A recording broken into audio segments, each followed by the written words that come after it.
Good morning students. आज हम लोग शुरू करते हैं next part of fundamental physics part 2। Fundamental physics में मैं एक बार फिर से आपको इंट्रोड्यूस करा दूं कि यहाँ पर हम लोग chapter number first, second, third in तीनों की एक कंबाइंड स्टडी कर रहे हैं। इससे क्लास 11th के फर्स्ट, सेकेंड, थर्ड इन तीनों चैप्टर्स की पूरी जानकारी आपको मिल जाएगी। यहाँ पर हर एक चीज़ हम आपको बताते जा रहे हैं। लिखने के लिए अगर आप कुछ जरूरी समझते हैं कि ये चीज़ मुझे लिख लेनी चाहिए तो आप लिख भी सकते हैं। जनरली हर एक चीज़ ऐसी है कि अगर आप समझ लेंगे तो आपको अच्छे से समझ में आ जाएगा और वो समझ लेना ही ज़्यादा जरूरी है। तो पहले हम लोग बात करते हैं rules for rounding of a measurement. अब यहाँ हम rules for rounding of a measurement, generally आप लोग बहुत पहले से राउंड ऑफ के बारे में सुनते आ रहे हैं कि कोई बड़ी डिजिट दी हो, डेसिमल के आगे ढेर सारे नंबर्स लिखे गए हों, उनको 2 डेसिमल प्लेसेस तक, 3 डेसिमल प्लेसेस तक अगर आपको राउंड ऑफ करना होता है वही राउंड ऑफ कहा जाता है। तो अब हम लोग कैसे राउंड ऑफ करते हैं जनरली, अब तक तो आप लोग ऐसे करते चले आए हैं, लेकिन उसका भी कुछ रूल्स होता है। ये रूल आपको फिजिक्स में आगे ज़रूरत पड़ेगी तो इनको हम लोग यहाँ समझ लेते हैं। ये रूल्स आपको लिखने की ज़रूरत नहीं है, सिर्फ आपको समझ लेना है, आपके दिमाग में रहना चाहिए। कभी आपको भूल जाए तो आप इस वीडियो को फिर से देख सकते हैं। इसके पिछले वाले टर्म पर हमने कुछ ज़रूरी चीज़ें बताई थी, जैसे हमने सिग्निफिकेंट फिगर्स और फंडामेंटल क्वांटिटी, डिराइव्ड क्वांटिटी, इनके बारे में बात की थी। आज rules for rounding of a measurement. तो शुरू करते हैं। देखो rules for rounding of a measurement, इसमें देखो मान लो कि कोई नंबर दिया गया है 6.256, इसको डेसिमल के 2 प्लेसेस तक आपको रखना है, करना है। तो आप क्या करते हैं, इसको आप कर देंगे 6.26। यहाँ ध्यान दें, जिस डिजिट को हम राउंड ऑफ कर रहे हैं, जिस डिजिट को ड्रॉप कर रहे हैं, इसको ड्रॉप करना है।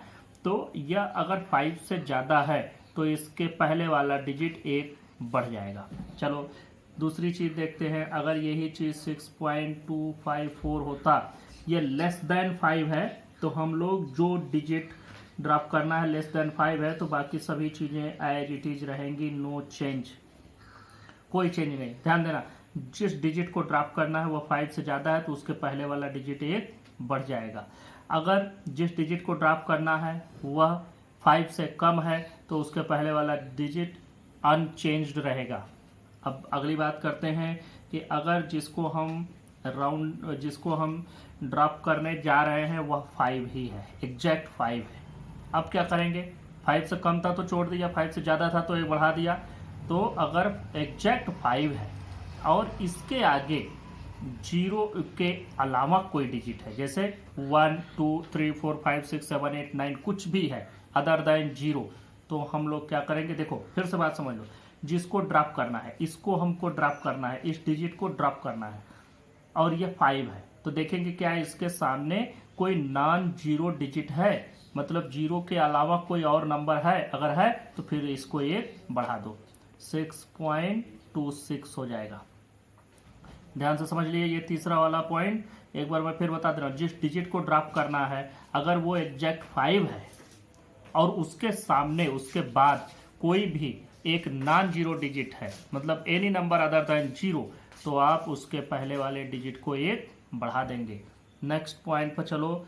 अगर मान लो 6.255, ये डिजिट ड्रॉप करने वाला 5 ही है, लेकिन अब इसके सामने कुछ भी नहीं है, कुछ भी नहीं है, कुछ भी नहीं है, तब हम क्या करेंगे।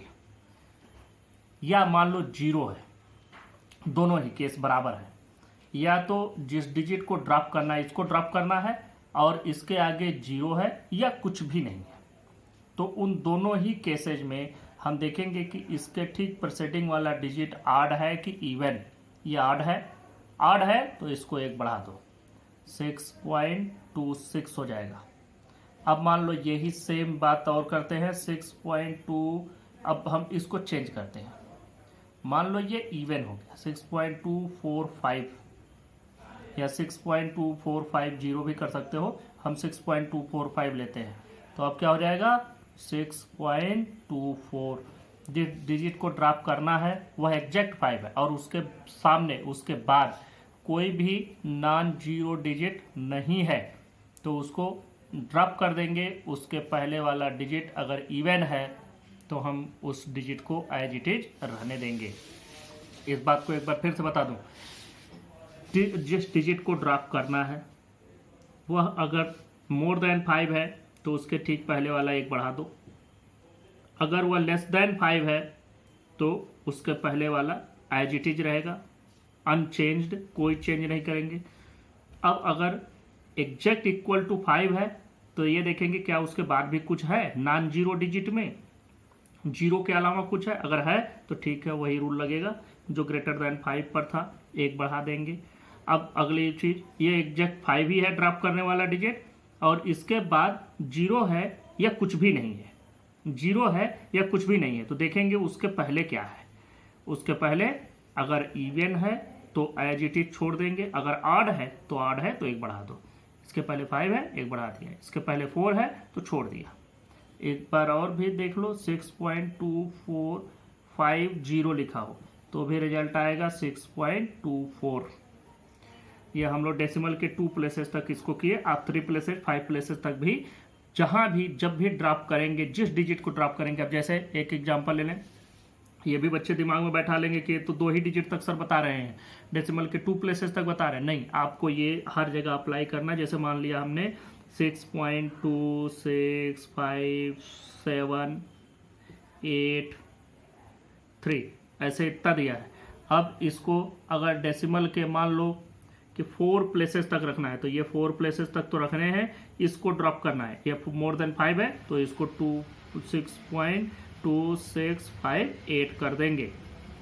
इस तरह से हम लोग, ये राउंड ऑफ का रूल है, इसको हमने समझ लिया। ये कहीं भी डेसिमल के किसी भी प्लेस तक आप इसको अप्लाई कर सकते हैं। इसके ठीक पहले हमने सिग्निफिकेंट फिगर्स पढ़ा था। सिग्निफिकेंट फिगर्स में मैंने लगभग सब कुछ बता दिया था।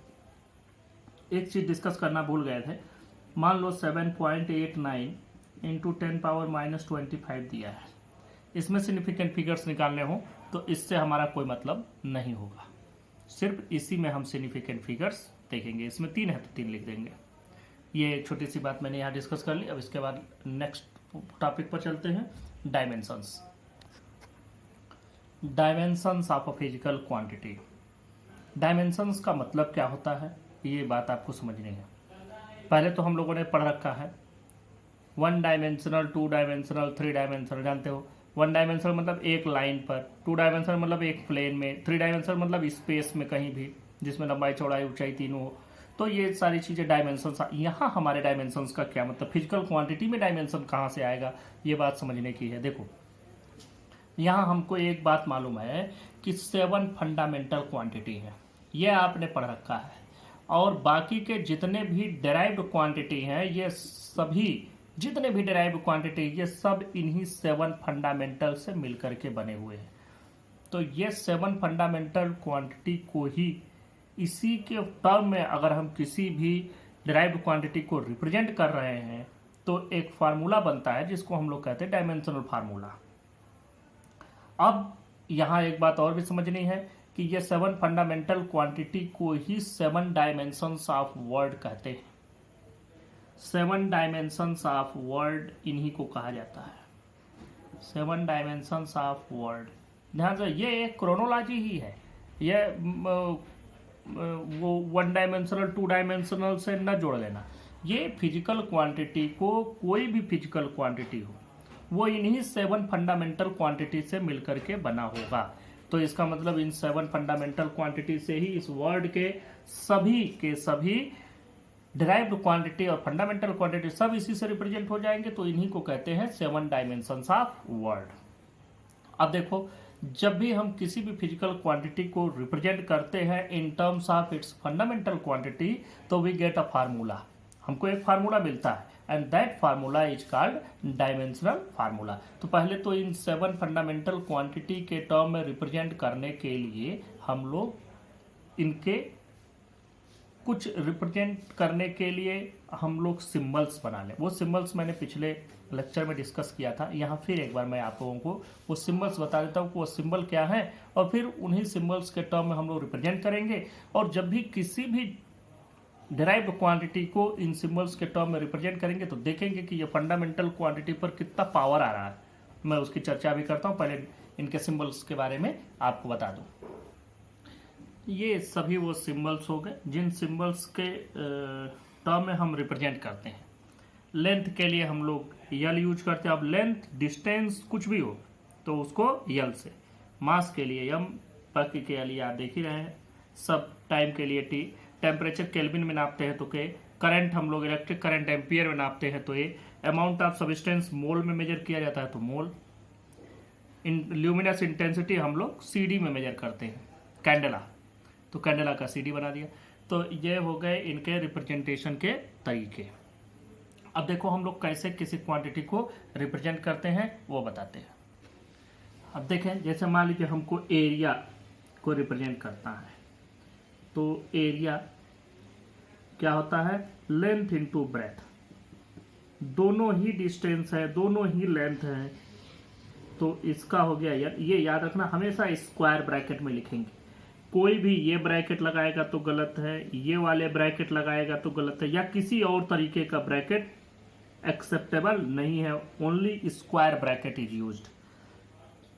लेंथ ब्रेथ भी लेंथ ही है, तो यहां से हमको मिला एल स्क्वायर, इसको हम पढ़ेंगे L2। याद रखना हमको पढ़ना है L2 इसको पढ़ा जाएगा। तो इसमें देखो जब हम एरिया को रिप्रेजेंट किए फंडामेंटल क्वांटिटी के टर्म में तो हमको मिला कि इसमें लेंथ पर 2 एक्सपोनेंट 2 पावर आएगा। तो अब देखो यहां पर हम कह सकते हैं dimension of area is 2 in length, dimension of area is 2 in length, dimension of area is 2 in length. तो ये हो गया डायमेंशन बताने का तरीका, और इसको पढ़ेंगे L2। और हम किसी भी फंडामेंटल किसी भी हम लोग जो डिराइव्ड क्वांटिटी यूज करते हैं उन्हीं किसी भी डिराइव्ड क्वांटिटी को फंडामेंटल क्वांटिटी के टर्म्स में यूज करने पर फंडामेंटल क्वांटिटी पर जो पावर आते हैं इन्हीं पावर को हम लोग उनका डायमेंशन कहते हैं, और इससे जो हमको फार्मूला बनता है उसको हम लोग डायमेंशनल फार्मूला कहते हैं। तो अब बात आगे करते हैं। सिमिलरली हमको वॉल्यूम का बनाना है। वॉल्यूम आपको मालूम है length into breadth into height, सब L into L into L, तो L into L into L, तो ये हो जाएगा L3। इसको लिखेंगे L पावर 3 और पढ़ेंगे L3। और क्या होगा, dimension of volume is 3 in length. इसी तरह से मान लो कि हमें वेलोसिटी का बनाना है। वेलोसिटी क्या होता है, displacement by time, displacement bye time. तो अब देखो डिस्प्लेसमेंट का क्या लिखते हैं, यल, लेंथ है यल, टाइम का बनाते हैं टी। अब इसको टी को ऊपर ले जाओगे तो टी पर पावर यहां 1 है, ऊपर ले जाएंगे तो पावर इसका -1 हो जाएगा, LT -1 पढ़ेंगे इसको, LT -1। तो dimension of velocity is 1 in length and -1 in time. Similarly इसी में हम लोग आगे बनाते चले जा रहे हैं। वेलोसिटी का आपने बनाया, वेलोसिटी के बाद बात करते हैं एक्सीलरेशन। एक्सीलरेशन का मतलब होता है change in velocity by time interval, change in velocity by time interval. तो हम पूरा नहीं लिख रहे, वेलोसिटी बाय टाइम लिखते हैं। तो वेलोसिटी का अभी हमने बनाया है, ये लिख दो LT -1।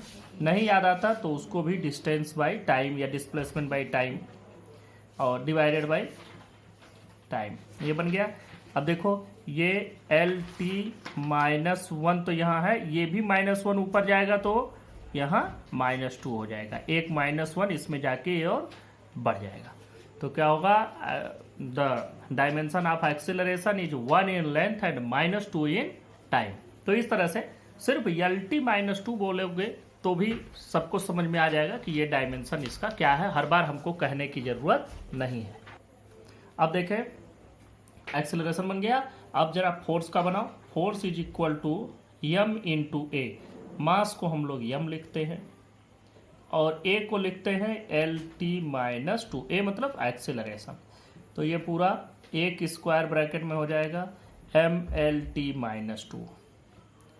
ये हो गया फोर्स का। अगर हम वर्क डन का बनाएं तो work done is equal to force into displacement. ये पढ़ा होगा आपने।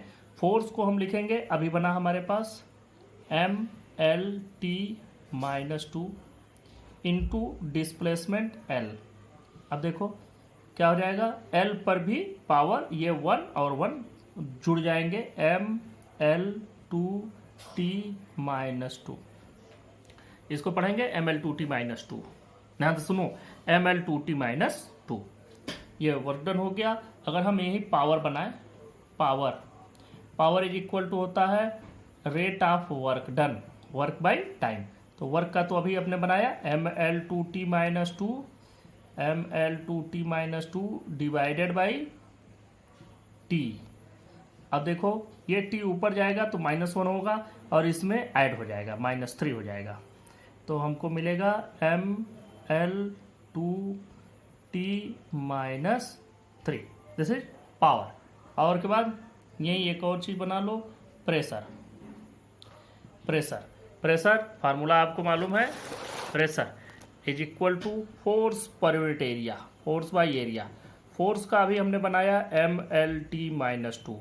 देखो अगर नहीं याद है तुमको तो F is equal to M में लिख करके, ए भी याद नहीं है तो वेलोसिटी बाय टाइम लिख करके इस तरीके से हमको कर लेना है। और देखो एरिया का लेंथ इंटू लेंथ मतलब L2 होता है। अब ये जब ऊपर ले जाएंगे तो देखो एम एल पर पावर 1 है, यहाँ नीचे से जब ऊपर जाएगा तो पावर -2 होगा। तो 1 माइनस टू मतलब -1। तो एम एल -1 टी -2, ये प्रेशर का हो गया। अब देखो मान लो काइनेटिक एनर्जी का बनाना है। Kinetic energy formula half M V square. इसका तो कोई डायमेंशन होता है तो this is a constant value, छोड़ दो इसको। ये क्या बनेगा m और वेलोसिटी का स्क्वायर, वेलोसिटी मतलब एल टी -1 का होल स्क्वायर। तो जब होल स्क्वायर होगा तो इस पर भी 2 हो जाएगा, इस पर -2 हो जाएगा। तो ये पूरा आ जाएगा M L two T -2। This is kinetic energy. अब देखो काइनेटिक एनर्जी और वर्क ये दोनों का सेम होगा। ये वर्क हो गया और ये काइनेट, दोनों ml2t -2। जितने भी तरह की एनर्जी होगी, कोई भी एनर्जी होगी, energy will always give you a same dimensional formula that is ml2t -2। Potential energy बना के देख भी लो। पोटेंशियल एनर्जी आप लोग जो पढ़े हैं, पोटेंशियल एनर्जी mgh वैल्यू भर दो। m का हो गया मास, g मतलब ग्रेविटेशनल एक्सेलरेशन मतलब डायमेंशनल फार्मूला lt -2 और हाइट मतलब लेंथ ही होगा। तो क्या हो जाएगा, देखो m तो m ही रहेगा, l पर पावर 2 हो जाएगा, ml2t पर पावर -2, ml2t -2। तो इस तरीके से हम लोग डायमेंशनल फार्मूला बनाएंगे। आप लोग जब कोई रेफरेंस बुक वगैरह पढ़ते हैं तो देखते हैं कि उसमें बहुत सारे डायमेंशनल फार्मूले दिए गए हैं, सरफेस टेंशन दिया है, विस्कोसिटी दिया है और ऐसी चीज़ें दी गई हैं जो आप अभी नहीं पढ़े हैं। तो उनके लिए परेशान नहीं होना है। क्लास 11th के स्टैंडर्ड पर और इस पॉइंट पर जहां अभी आपकी स्टडी शुरू हो रही है, यहां आप डायमेंशन पढ़ लिए। ये डायमेंशन आपके 2 साल पूरा चलने वाला प्रोसेस है। डायमेंशनल फार्मूला एक ऐसी चीज़ है जो कि आप फर्स्ट ईयर में भी पढ़ते हैं, सेकेंड ईयर में भी पढ़ते हैं और सभी जितने भी कॉम्पिटिटिव एग्जाम्स हैं उनमें भी डायमेंशन से क्वेश्चन होना कंपलसरी है, श्योर ही है कि इससे क्वेश्चन रहेंगे। तो फिर इसको आपको अगले साल तक स्टडी करना। अब मैं अगर आपसे यही कह दूं कि तुम मैग्नेटिक फील्ड का फार्मूला बनाओ, मैग्नेटिक फ्लक्स का फार्मूला बनाओ, तो विस्कोसिटी का फार्मूला, जो फार्मूले आपने पढ़े नहीं तो उसको आप कहाँ से बनाएंगे। तो इसलिए इन सब चीज़ों के लिए परेशान नहीं होना। यहाँ पर ये इतने क्वांटिटी जो आप लोग अब तक पढ़े हुए हैं, हो सकता है एक आध और भी हो आपकी पढ़ी हुई चीज़ जो मुझसे छूट गई हो, लेकिन जो आपने पढ़ रखा है, जिनके फार्मूले आपने पढ़े हैं, उनको हमने यहाँ बता दिया। अब ये सारी चीज़ें आपको यहाँ पता चल गई हैं। बाकी सरफेस टेंशन जब पढ़ोगे तब आएगा, विस्कोसिटी जब पढ़ोगे तब आएगा, तुमको लेटेंट हीट, और बाकी हीट में चैप्टर में भी मिलते हैं। तो जो भी चीज़ जहाँ भी मिलेगी वहाँ पर हम लोग उसका डायमेंशनल फार्मूला बनाएंगे। रेशियो का डायमेंशनल फार्मूला, सेम क्वांटिटी का रेशियो हो तो डायमेंशनल फार्मूला उसका 0 हो जाता है, डायमेंशनलेस क्वांटिटी का। जैसे मैं बनाता हूँ angle, angle is equal to arc by radius, arc by radius. अब आर्क कैसे होगा, लेंथ ही तो है आर्क, तो ये आर्क हो गया यल और ये भी हो गया रेडियस भी यल, तो दोनों लेंथ ही हैं, तो इस तरह से यल 0, 1 - 1 मतलब 0, मतलब कुछ नहीं, मतलब 1। इसका मतलब इसको हम लोग क्या लिखते हैं, dimensionless quantity. This is called dimensionless quantity, this is called dimensionless quantity. तो ऐसे बहुत सारे रेशियो बनते हैं जो डायमेंशनलेस होते हैं। तो आप लोग इन चीज़ों को आगे स्टडी करेंगे। और अब हम लोग डायमेंशंस के बारे में पढ़ लिए हैं, हमको अब अगली चीज़ पढ़े, ये तो डायमेंशनल फार्मूला हो गए। बहुत कुछ कॉम्प्लेक्स क्वांटिटी के भी डायमेंशनल फार्मूला आपको मिलते हैं, जैसे आपसे एग्जाम्स वगैरह में कभी बहुत इजी नहीं पूछे जाते हैं, तो उस समय आपको जब तक एग्जाम्स आपके होंगे या आप किसी कंपटीशन में आएंगे तब तक लगभग सभी फिजिकल क्वांटिटी जो है आपके 12th स्टैंडर्ड पर हैं वो सब कुछ आप लोग पढ़ लिए रहेंगे, तो डायमेंशन वाले फार्मूले में आपको कोई प्रॉब्लम नहीं आएगी। अब जैसे आप लोगों ने पढ़ा है एक वो पढ़ी हुई चीज़ है इसलिए मैं यहाँ बता दूँ, आपने एक फार्मूला पढ़ा है न्यूटन्स लॉ ऑफ ग्रेविटेशन में, तो आपने Newton's universal law of gravitation में पढ़ा है F is equal to G m1 m2 divided by R square. G is called universal gravitational constant. अब मैंने आपसे कह दिया कि find the dimensional formula of G, तो कैसे निकालोगे, देखो यहाँ से एफ आर स्क्वायर हो जाएगा, मैं यहाँ पर सॉरी यही कर देते हैं नीचे इसके, देखो यहाँ एफ आर स्क्वायर कर दें तो ये हो जाएगा जी m1 m2, ये हो गया। अब देखो g की वैल्यू क्या हो जाएगी, g की वैल्यू हो जाएगी F R square divided by m1 m2। अब देखो यहीं पर वैल्यू पुटअप करते चले जाओ, f का फार्मूला MLT-2, जब आप लोग प्रैक्टिस में ले आएंगे तो ये धीरे धीरे याद भी होता चला जाएगा। MLT-2 लेंथ का स्क्वायर है, तो ये लेंथ, अभी मैं इसका होल स्क्वायर कर देता, डायरेक्ट L2 नहीं लिखते, डिवाइडेड बाई ये भी मास है, ये भी मास है, ठीक। अब देख लो यहाँ पर क्या आता है, यहाँ ऊपर आ जाएगा ये L⁻2 और एक इस पे मिलेगा तो हो जाएगा ML3T-2, ये बन गया डिवाइडेड बाई यहाँ M⁻2 M2 हो गया। अब देखो इसको जब ऊपर ले जाओगे तो यह पावर 1 है, ये पावर -2 होगा, 1 - 2 मतलब -1, तो यहाँ से आपको डायमेंशनल फार्मूला मिलेगा M-1 L3T-2। This is the dimensional formula of universal gravitational constant जी। तो इस तरीके से हम लोग डायमेंशनल फार्मूला बना लेते हैं, किसी भी कॉम्प्लेक्स क्वांटिटी का भी डायमेंशनल फार्मूला आप बना सकते हैं। अब हम लोग नेक्स्ट टॉपिक इसी में पढ़ते हैं, एप्लीकेशंस ऑफ डायमेंशनल फार्मूला और डायमेंशनल एनालिसिस। अब हम लोग नेक्स्ट टॉपिक पर चलते हैं, applications of dimensional analysis. Dimensional analysis के 3 एप्लीकेशन आपके सिलेबस में हैं, जिसमें पहला एप्लीकेशन हम लोग पढ़ते हैं conversion of one system of units to another. अब एक सिस्टम ऑफ यूनिट को दूसरे में बदलना, जैसे SI सिस्टम दिया है और कह रहा है CGS में बदलो, MKS दिया है CGS में बदलो, FPS दिया है और MKS में बदलना। ऐसे बहुत सारे कन्वर्जन्स आप लोगों ने पढ़े भी हैं और उस तरह के कन्वर्जन सब यहाँ हमको करने हैं with the help of dimensional analysis. जो अब तक आप लोग कन्वर्जन करते रहे हैं उन कन्वर्जन और इस कन्वर्जन में सिर्फ एक फर्क है कि जो अब तक करते रहे वो बहुत सिंपल कन्वर्जन रहे। जैसे आपने लिखा speed is equal to 54 km/h, मैंने कहा इसको मीटर पर सेकेंड में बदलो, तो आप कैसे करते थे, ध्यान दें, इसको करने का तरीका जो होता था 2 तरीके थे। एक, जो बच्चे थोड़ा सा तेज होते हैं वो डायरेक्ट याद रखते हैं कि 54 × 5/18 कर देंगे तो ये इतना मीटर पर सेकेंड हो गया। 5/18 मतलब ये 3 टाइम्स में कैंसिल हो जाएगा और you will write 15 metre per second. ये थोड़ा स्मार्ट लोगों का काम है। दूसरा जो थोड़ा बहुत तेज नहीं है वो क्या करते थे, 54 किलोमीटर है तो किलोमीटर को मीटर में बदला 1000 मीटर, डिवाइडेड बाय आवर है, आवर को हमने 60 मिनट्स इंटू 60 सेकेंड इस तरीके से बदल दिया। इसको भी आप कैंसिल करेंगे तो आपको 5/18 ही मिलेगा, ये पूरा इतना चीज।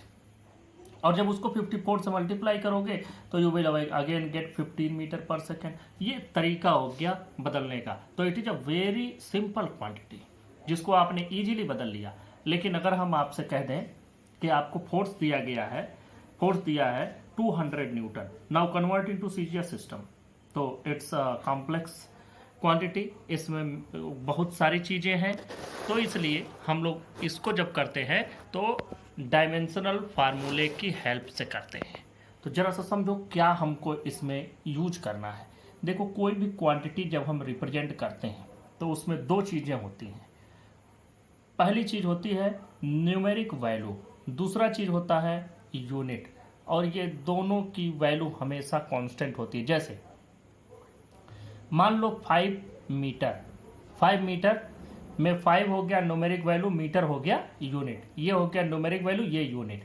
कांस्टेंट होने का मतलब क्या, अगर हम इसी को चेंज करें सेंटीमीटर में तो 500 सेंटीमीटर, यूनिट बदला तो न्यूमेरिक वैल्यू भी बदल गई।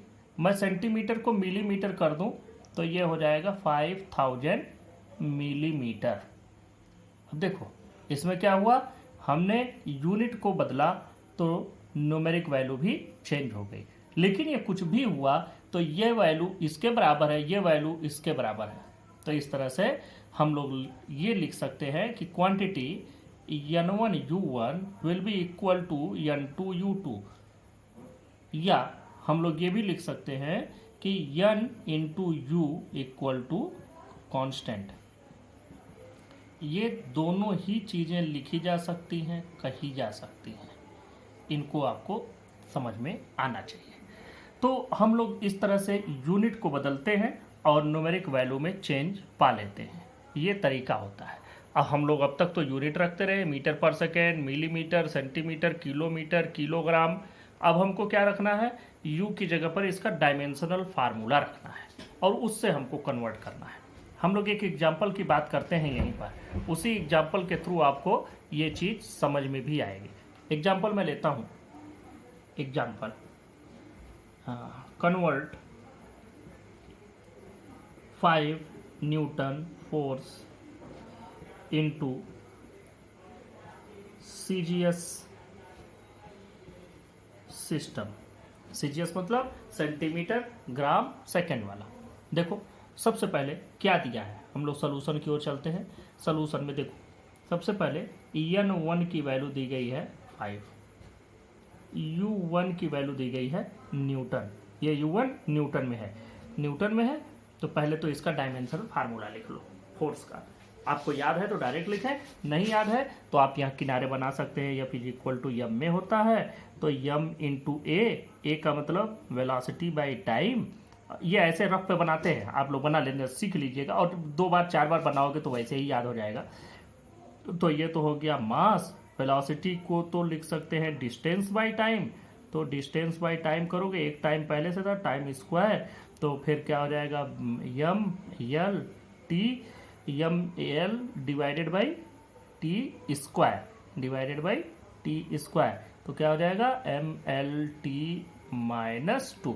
This is method how we get the dimensional formula of any physical quantity on the rough paper. तो अब आगे बढ़ते हैं। तो u1 की वैल्यू हो गई एम एल टी माइनस 2। तो चूंकि इसको n1 लिया है तो यहाँ पर हम 1 1 1 लगा देंगे, क्योंकि ये कुछ और है।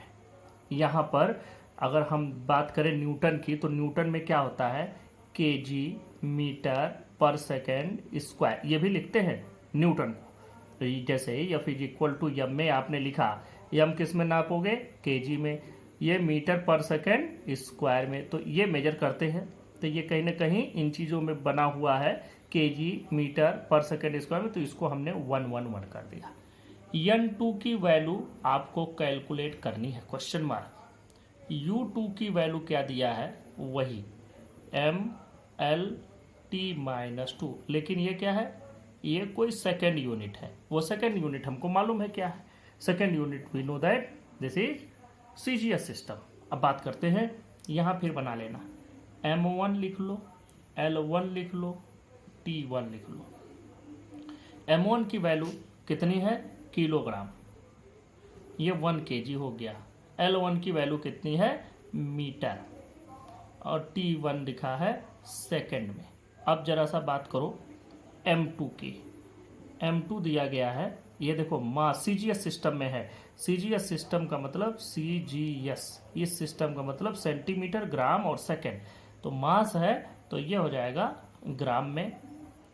और दूसरी चीज L2 की वैल्यू दी गई है, L2 आपको दिया गया है सेंटीमीटर में, और T2 की वैल्यू दी गई है, T2 की वैल्यू सेकंड में ही है।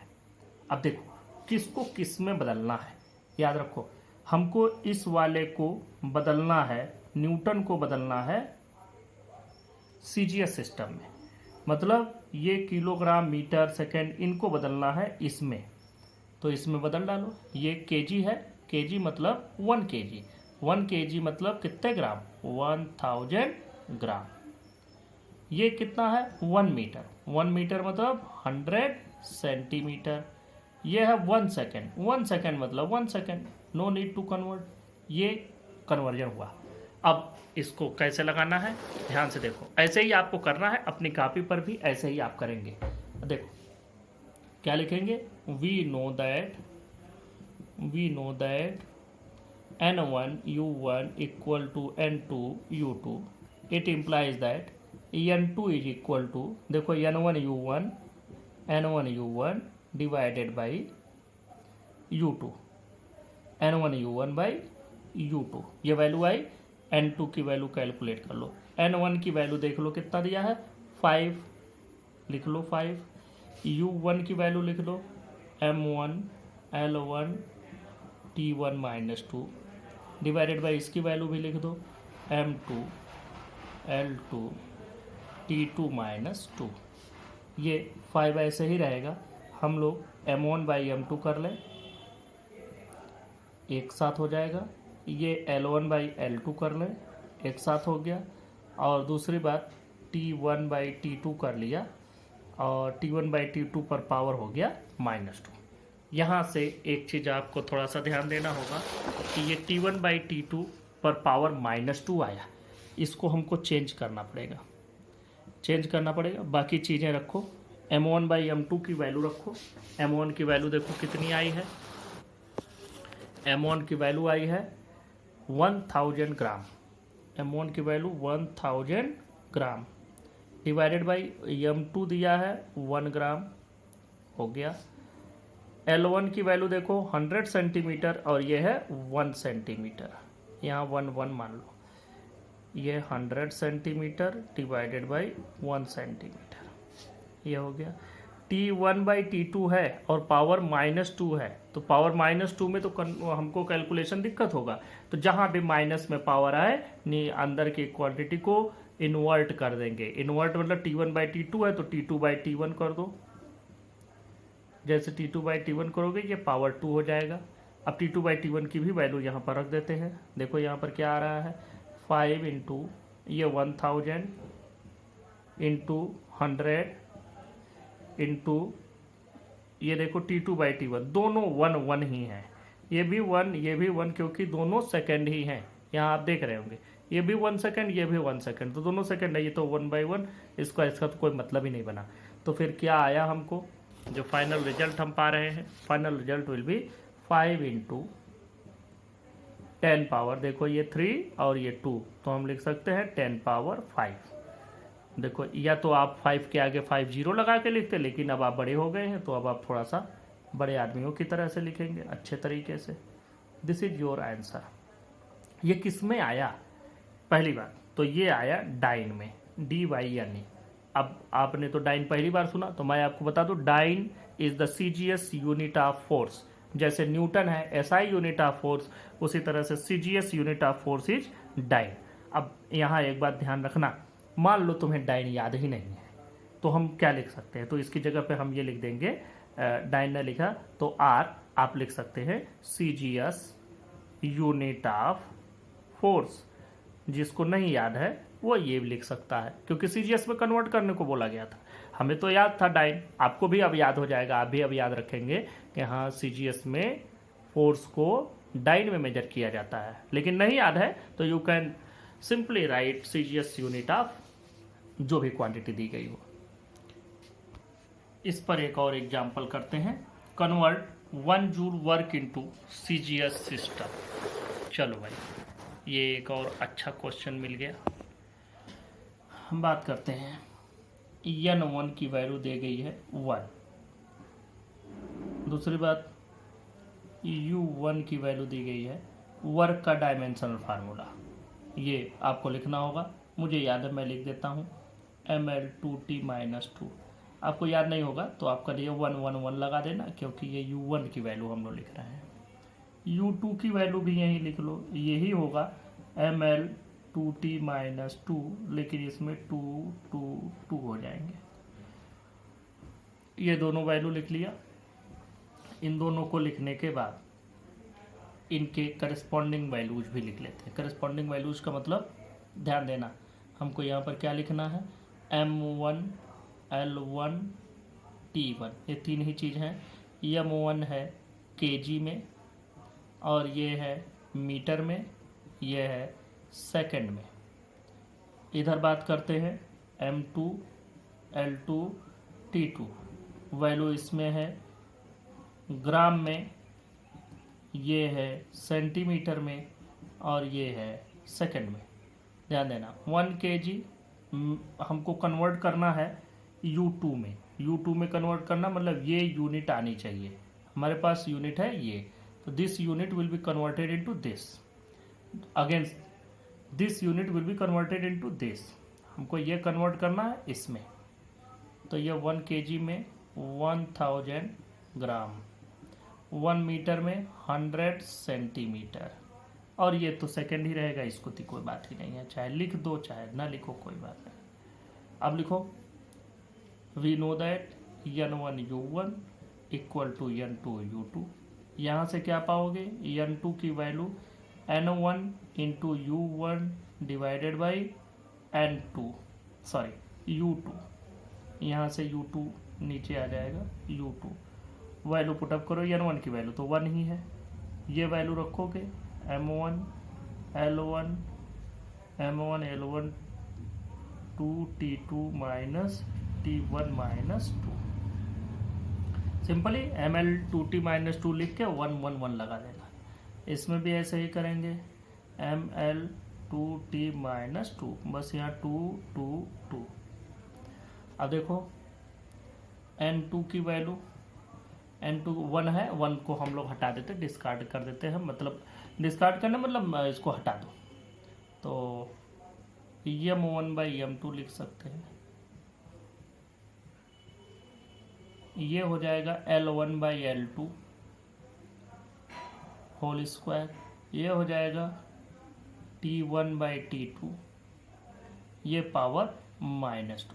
ये माइनस को प्लस करना है आपको आता है, कैसे करते हैं, M1/M2, ये लिख दिया L1/L2 स्क्वायर, और इसको लिख दिया T2/T1, इन्वर्ट कर दिया, उल्टा कर दिया, ये पावर जो -2 था ये पावर +2 हो गया। N2 की वैल्यू हो जाएगी,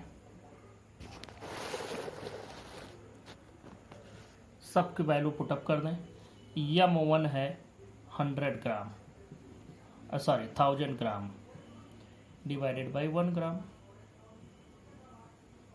ये देखो 100 सेंटीमीटर बाई 1 सेंटीमीटर, लेकिन इसका स्क्वायर है, और ये 1/1 का ही स्क्वायर है, तो ये हो जाएगा 1000 इंटू, ये 100 पर स्क्वायर करोगे तो इसके आगे 2 जीरो और आ जाएंगे, मतलब इट विल बी 10,000।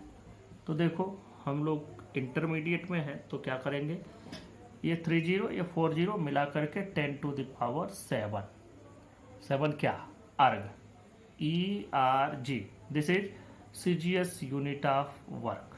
अब आपको याद नहीं है तो you can simply write 10⁻⁷ CGS unit of work. This is also correct, this is also correct.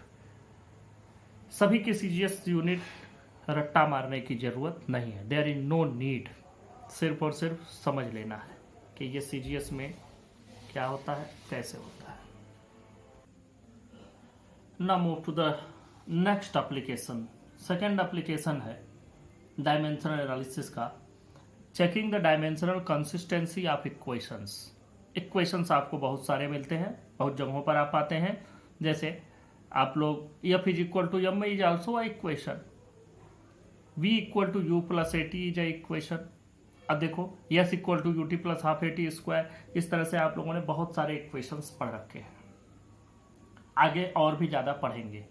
लेकिन इसमें डायमेंशनल कंसिस्टेंसी का क्या मतलब? डायमेंशनल कंसिस्टेंसी का मतलब होता है कि जितने भी टर्म्स होते हैं उन सब का डायमेंशनल फार्मूला सेम होना चाहिए। ये ध्यान में रखेंगे, जितने भी टर्म यूज किए जाते हैं सबका डायमेंशनल फार्मूला सेम होना चाहिए। जैसे देखो हमने बात किया ES equal to UT plus half AT square. अब देखो इसमें ये डिस्टेंस है तो ये भी डिस्टेंस ही होना चाहिए पूरा मिला करके, और ये भी पूरा मिला करके डिस्टेंस ही होना चाहिए, नहीं तो डिस्टेंस में आप वेलोसिटी थोड़ी जोड़ पाएंगे। और डिस्टेंस इक्वल टू, अब देखो इसमें पहले तो ये समझो टर्म कितने हैं, 1 2 3, प्लस या माइनस से जितनी भी चीजें अलग की गई रहती हैं वो सभी टर्म कह जाते हैं। जैसे मान लो दिया है y is equal to XZ T into P, इतनी चीजें दी है, इसमें दो ही टर्म है, एक टर्म ये, दूसरा टर्म ये। अब देखो जैसे ऐसे लिख सकते हैं y equal to X plus Y plus Z, इसमें 4 टर्म्स हो गए, ये 2 3, इसको कोई और सिंबल दे दो, मान लो p equal to X plus Y plus Z, there are 4 terms, इसमें प्लस और माइनस से अलग किए हुए चीजें टर्म में मानी जाती है। तो ये सब देखो ये इसमें 3 टर्म हो गए, ये मैं मोटे हिसाब में बता रहा हूँ आपको, I am not going in the detail of the mathematics. तो ये सभी टर्म, जो जितने भी टर्म होंगे वो सभी के सभी सेम डायमेंशनल फार्मूला के होने चाहिए, v equal to U plus AT। अब अगर ये वेलोसिटी है तो ये भी वेलोसिटी है, और ये भी वेलोसिटी ही होना चाहिए पूरा मिला करके, नहीं तो आप वेलोसिटी में डिस्टेंस थोड़ी जोड़ पाएंगे। हम आपसे कहें कि 2 मीटर डिस्टेंस में 5 किलोग्राम मास ऐड करो, हाउ इज इट पॉसिबल? तो ये पॉसिबल नहीं है।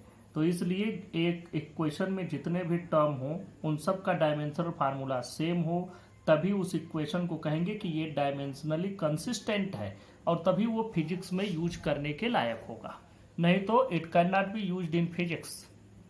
तो आप लोग भी जब बड़े साइंटिस्ट बनेंगे तो इसी तरह से जब भी कोई फार्मूला बनाएंगे तो first you will check the dimensional consistency.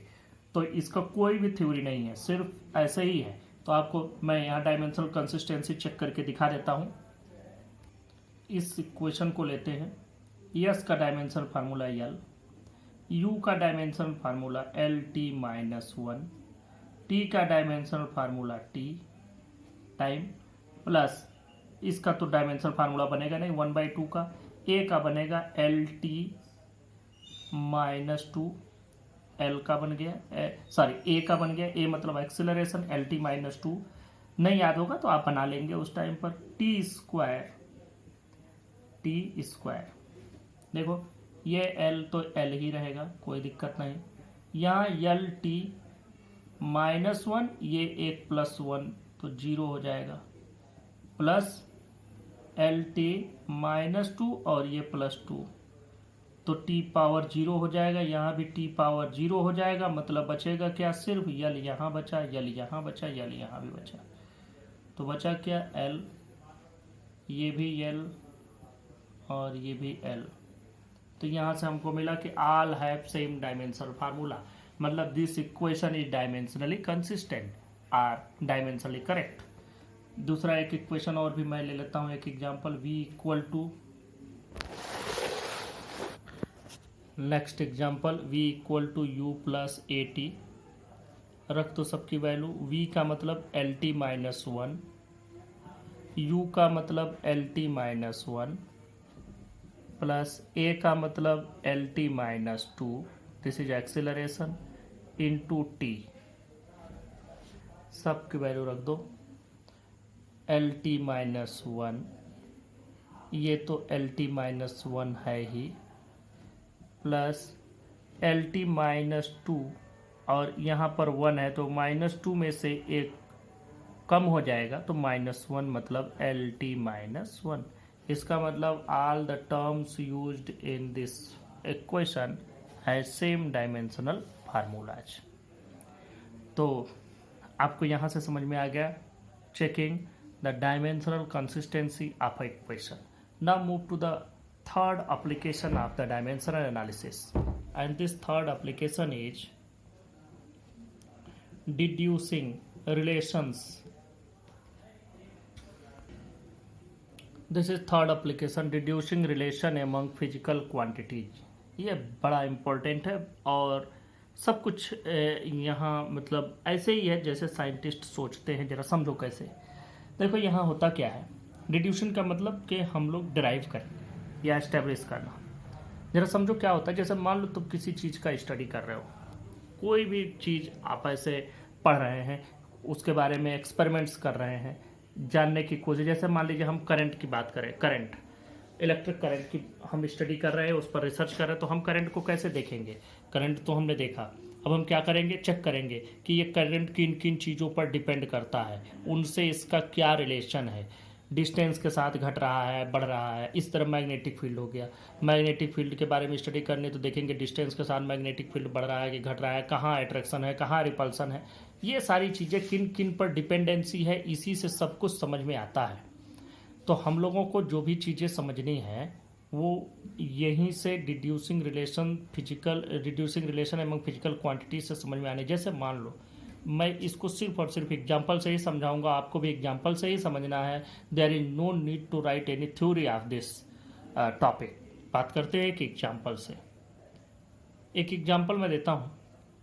The time period T of a simple pendulum depends on length of pendulum. मतलब ये जो लेंथ हो गई इस पेंडुलम की, ये लेंथ इस लेंथ पर डिपेंड करता है एल, और दूसरा इसकी डिपेंडेंसी है ग्रेविटेशनल एक्सीलरेशन पर। ये आपको दे दिया, फिर से समझ लो। Time period of a simple pendulum depends on length of pendulum and gravitational acceleration. Now deduce the relation among them. इनके बीच में रिलेशन आपको बनाना है। हमें तो पता नहीं है भाई कि ये L बाई जी होगा कि L स्क्वायर जी होगा कि G बाई L होगा कि G square L, what ever may be the form, ये मुझे नहीं पता। तो हम लोग करेंगे क्या, कैसे बनाएंगे, फिर से समझो। टाइम पीरियड हम लिख देंगे is directly proportional to L power A into G power B। अब T इज इक्वल टू जब करेंगे तो एक कांस्टेंट ऐड करेंगे L power A into G power B। देखो यहीं से तुमको धीरे धीरे एक एक चीज़ें समझ में आने लगेंगी। जैसे देखो ये जब हम लोग ये एक्सपेरिमेंट कर रहे थे तो हमने देखा कि इसका जो टाइम पीरियड है ये लेंथ घटाने बढ़ाने पर चेंज हो रहा है।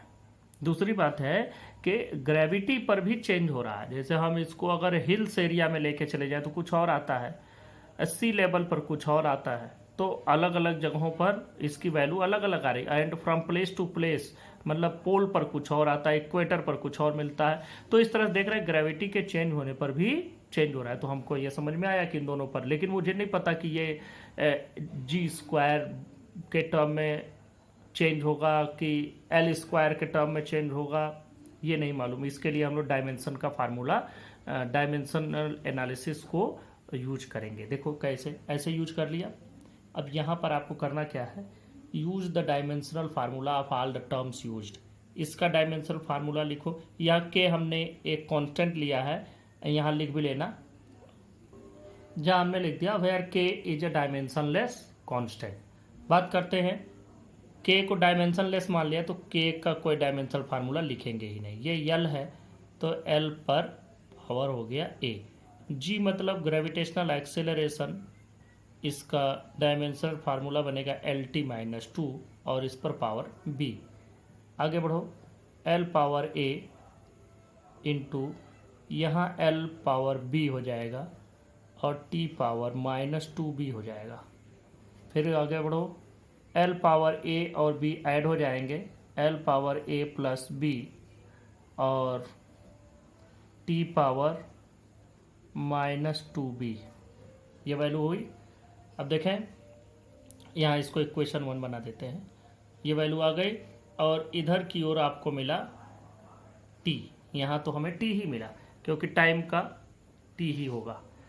अब देखो लेफ्ट राइट साइड और लेफ्ट साइड दोनों के डायमेंशंस को इक्वेट करो, कंपेयर कर लो। जब कंपेयर करेंगे लिखेंगे ऑन कंपेयरिंग बोथ